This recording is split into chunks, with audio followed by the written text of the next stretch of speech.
ఈ video last రోజు చూడండి. మీకు ఇన్ఫర్మేటివ్ అనిపిస్తే వీడియోని ప్రతి ఒక్కరికి షేర్ చేయండి. బృహదేశ్వర ఆలయం దాని విశిష్టత ఏంటన్నది మీలో ఎంతమందికి తెలుసు? హిందువులు ఇలా ఉండడానికి కారణం ఏంటంటే 170 మంది హిందువులకి వాళ్ళ చరిత్ర గాని వాళ్ళ వీర ప్రతాప కథనాలు గాని తెలియదు. మీకు ఒక విషయం తెలుసా? ఇప్పుడు వాడుతున్నటువంటి ఆధునిక టెక్నాలజీని, తలదన్నే టెక్నాలజీని మన పూర్వీకులు కొన్ని వేల సంవత్సరాల క్రితమే వాడారు అంటే మీరు నమ్ముతారా? నాకు తెలిసి దీన్ని నమ్మే వాళ్ళకంటే విమర్శించే వాళ్ళే ఎక్కువ ఉంటారు. కానీ అలాంటి టెక్నాలజీని ఉపయోగించి కట్టినటువంటి గుడి ఇప్పటికీ ప్రత్యక్షంగా ఉంటే నమ్ముతారు కదా?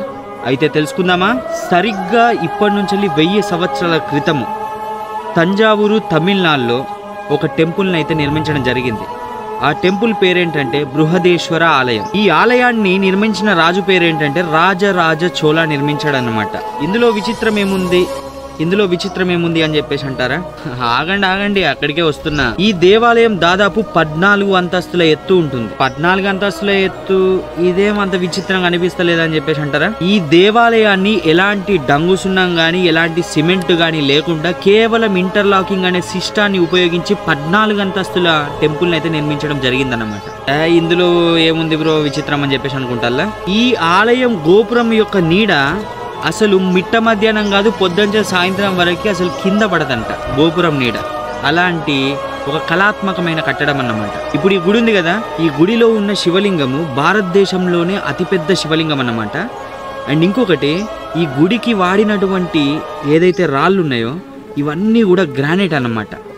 కానీ ఇక్కడ విచిత్రం ఏంటంటే ఈ గుడి నిర్మించినటువంటి ప్రదేశం దగ్గర నుంచి దాదాపుగా ఒక 100 కిలోమీటర్ల విస్తీర్ణం వరకు ఎక్కడ కూడా గ్రానైట్లు లేవట. అయితే మరి మనలాంటి అన్వేషకులు బుర్రపాడు చేసుకుని ఎతకడం మొదలెడితే 100 కిలోమీటర్ల అవతల ఒక చిన్న గ్రానైట్ కొండ కనిపించిందంట. అక్కడ పట్టేసిల్లు. ఓకే, గుడికి ఉపయోగించిన గ్రానైట్లు ఇక్కడి నుంచి తీసుకొచ్చిల్లని. కానీ ఇక్కడ పెద్ద డౌట్ ఏంటంటే అంత పెద్ద గ్రానైట్స్ ని ఎలా తరలించి ఉంటారు అనేది పెద్ద డౌట్ అనమాట. ఓకే ఎలానో తరలించారు, గుర్రాలతో ఏనుగులతో ఎలానో తరలించారని చెప్పేసి అనుకుందాం. ఫైనల్ గా ఒక అల్టిమేట్ విషయం చెప్పాలా? అసలు ఏంటి అసలు అంత విచిత్రం అని చెప్పేసి అంటే, ఈ 14 అంతస్తుల టెంపుల్ పైన ఒక గోపురం ఉంటది. ఆ గోపురం మీద ఏకశిలా తోరణంతో నిర్మించినటువంటి ఒక 90 టన్నుల బండరాయి పెట్టిల్లనమాట. అయితే ఇక్కడ చాలా మంది ఆశ్చర్యపోయే విషయం ఏంటంటే, ఒక 90 టన్నుల బరువు ఉన్నటువంటి ఒక బండని 14 అంతస్తుల మీద పెట్టాలంటే ఇప్పుడున్నటువంటి ఆధునికమైన టెక్నాలజీని ఉపయోగించుకుంటే కూడా కొన్నిసార్లు సాధ్యపడదు. అలాంటిది 1000 సంవత్సరాల క్రితం క్రేన్స్ లేవు కదా, ఎలా పెట్టారు అంత పెద్ద రాయిని 14 అంతస్తుల మీద అనేదే పెద్ద డౌట్ అన్నమాట. అయితే మీరు చెప్పండి, మీరేమనుకుంటారు? ఆ రాయిని 90 టన్నుల బరువున్న రాయిని గోపురంని ఎలా పెట్టుంటారు 14 అంతస్తుల మీద? కామెంట్ చేయండి. అయితే ఈ ఒక్క ఆలయం అనే కాదు, భారతదేశంలో ఇలా వేరే దేశాలలో కూడా మన సనాతన సాంప్రదాయానికి సంబంధించినటువంటి ఎన్నో కళాత్మకమైన కట్టడాలు ఉన్నాయి. ఆలయాలు చరిత్ర వైవిధ్యానికి కారణం. మీరు పాత దేవస్థానాలకు వెళ్ళినప్పుడు గుడిలో దేవుని చూడకపోయినా పర్లేదు, కానీ ఒక్కసారి ఆలయం యొక్క కట్టడాలను, ఆ విశిష్టతలను చూడండి. ఇప్పుడున్న టెక్నాలజీతో అది కట్టడానికి సరితూగుతారా అని. 1000 సంవత్సరాల క్రితం కట్టినటువంటి బృహదేశ్వర ఆలయం నేటికి చెక్కు చెదరకుంటుంది. కానీ దాని పక్కనే కట్టినటువంటి చాలా ఇండ్లు శిథిలావస్థలకు రావడం జరిగిందన్నమాట. 100 సంవత్సరాల ఇండ్లు కూడా శిథిలావస్థలకు రావడం జరిగింది. కానీ బృహదేశ్వర ఆలయం మట్టికి ఇప్పుడు కూడా చెక్కు చెదరకుంటుంది.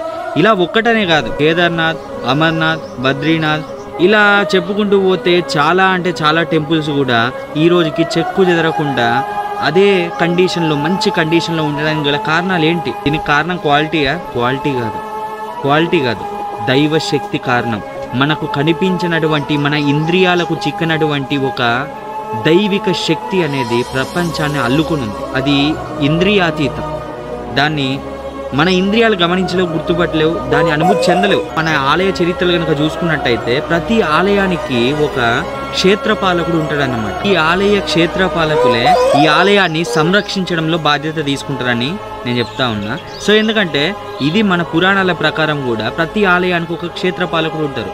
ఫర్ ఎగ్జాంపుల్ కొండగట్టు ఆంజనేయ స్వామి టెంపుల్కి బేతాళుడు, అలా కాశీకి కాలభైరవుడు, ఇలా క్షేత్రపాలకులు ఉంటారన్నమాట. వాళ్ళే ఆ క్షేత్ర సంరక్షకులుగా వ్యవహరిస్తూ ఉంటారన్నమాట. సో మీ ఒపీనియన్ ఏమనుకుంటుందో మీ మాటల్లో కామెంట్ చేయండి. అండ్ మీ ఈ వీడియో కనుక మీకు నచ్చినట్టయితే ఖచ్చితంగా మీ గ్రూప్స్లో షేర్ చేయండి.